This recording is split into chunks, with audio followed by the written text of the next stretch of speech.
Let us start on the next page. هنا هنبتدي نتعرف مع بعض بقى على إيه؟ هنبتدي فيها نتعرف على how can you, as I told you, how can you greet someone? Okay, how can you greet someone? So, for example, if I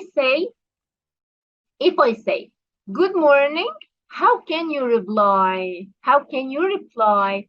I can reply by also saying, good morning. But if someone says, good morning, you also reply by good morning. If someone tell me, for example, good evening or good afternoon first, good afternoon, so the second person will say, good afternoon. Okay. After good morning, after good afternoon, you have good evening.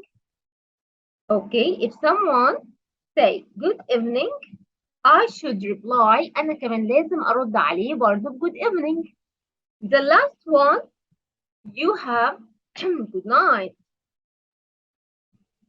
Okay. If someone say good night, I should reply also by good night.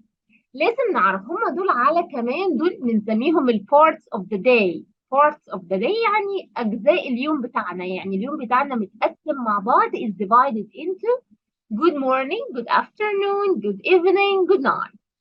فلو حد قال لي كده قال لي good morning يبقى I should reply good morning, good afternoon, good afternoon, good evening, good evening, good night, good night. Okay? This is the second point I told you about. كده اتكلمنا عن ال family members and how can you greet someone by using good morning or afternoon or whatever. But let us start another point.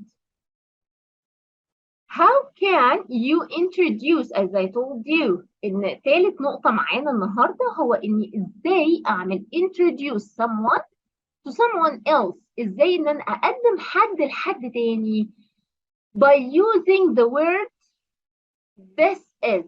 By using the word this is. Okay?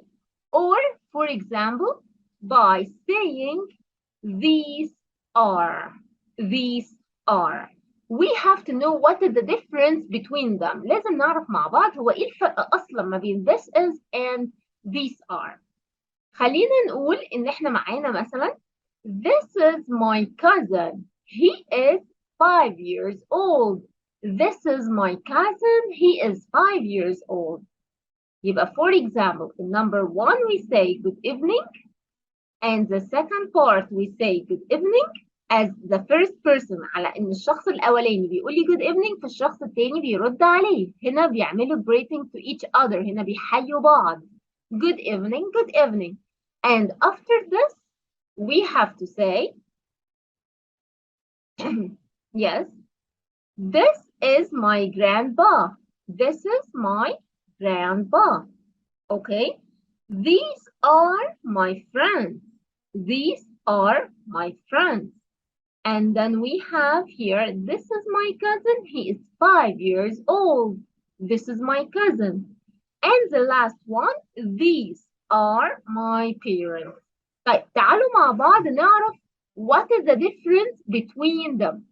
بصوا احنا دلوقتي عندنا حاجة in English what we call by a singular and plural. We have singular and we have plural. احنا عندنا singular, okay, and plural. طب what is the difference between them? Singular only, yes, singular, only one word, but the plural more than one word or one person or one animal or one place. أي حاجة. فالsingular only one. لكن البلورال more than one. طب منين أنا أعرف الsingular من البلورال؟ How can I know؟ لا دي واضحة إن إحنا for example إحنا معانا الword مثلا البلورال هنلاقيها اللي هي إيه؟ بتبقى plus s. أوكي؟ هنلاقيها هنا البلورال بتبقى plus s. يعني for example if I say animal, animal, this is singular or plural? This is singular لأن only one animal. If I add s يبقى this is plural. يبقى أنا أعرف singular من plural just by adding s. طبعا حاجات كتيرة جدا ممكن بيها أحول الword من singular into plural أكتر من الاس، بس إحنا يا دوب بس على المرحلة بتاعتنا دلوقتي هنعرف إن إحنا add s. أوكي؟ طيب let us start another point.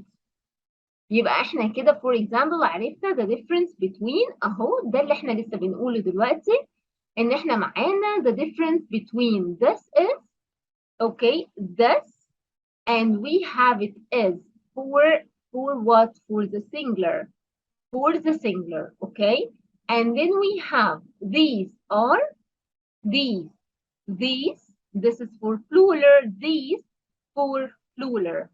Okay, so I say these are.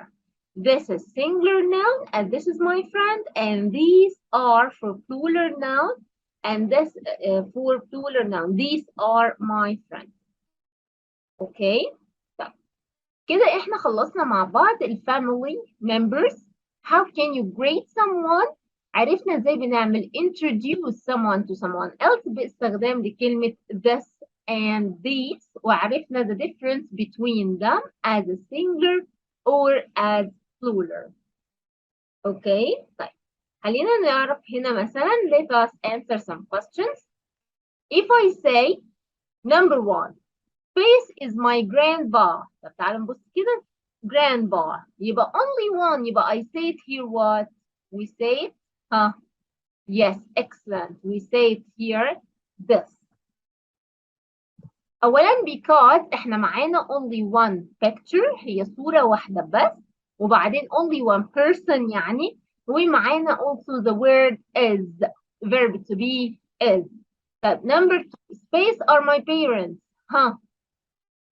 برافو yes my parents. أولا الword خلصت بletter S and we have to hear not only one person, so we say these. Yes, these. Okay, طيب let us see number three space is my brother. Is my brother. I didn't say S brothers and I didn't say R. يبقى احنا هنا بنتعامل مع السنجلر اللي هو yes برافو this. Okay, يبقى this is the first part this these and this. هنكمل نفس الايه الاكتيفيتي بنفس الطريقه. اوكي طيب عندنا هنا كده جزء reading بس، ده كده جزء reading هنقراه مع بعض. Let me introduce my family. Let me introduce my family يعني خليني أقدم لك my family. These are my grandparents. These are my grandparents. يبقى احنا هنا معانا my grandparents، بنطلع هنا فوق كده وبنكتب grandparents، هتطلع هنا ونكتب فوق الايه الفوتو بتاعتها my grandparents. Okay, and after that after you say grandparents let us see another person. Yes, this is my uncle. His name is Amr. Okay, he wears يعني يرتدي. He wears glasses. يبقى who is the person who wears glasses? Yes, he is my uncle. Write his name on the photo.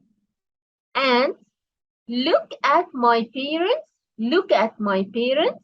My father is a teacher. My father is a teacher and my mother is a nurse. Nurse اللي هي مين؟ The person who helps the doctor. My sister Amina is 5 and my cousin Mona is 8 and my cousin Mazen is 6. Okay?